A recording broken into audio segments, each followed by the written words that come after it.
झेप मराठी, आरसा महाराष्ट्राचा।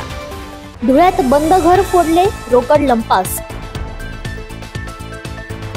अवघ्या काही तासात चोरट्याला पोलिसांनी केली अटक।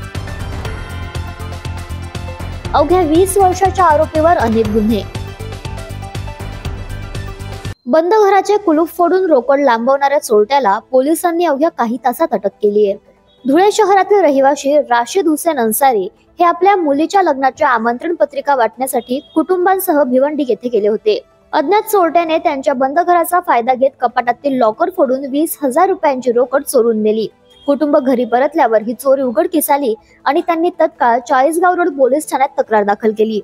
तक्रार मिळताच पोलीस निरीक्षक सुरेश कुमार घुसर यांच्या मार्गदर्शनाखाली पोलिसांनी घटनास्थळावरील सीसीटीव्ही फुटेज तपासले असता पोलीस रेकॉर्डवरील सराईत गुन्हेगार फैजान उर्फ मुजम्मिल हुसेन अन्सारी हा संशयास्पदरित्या फिरताना आढळला। त्यानंतर पोलिसांनी सापळा रचीत त्याला ताब्यात घेतले।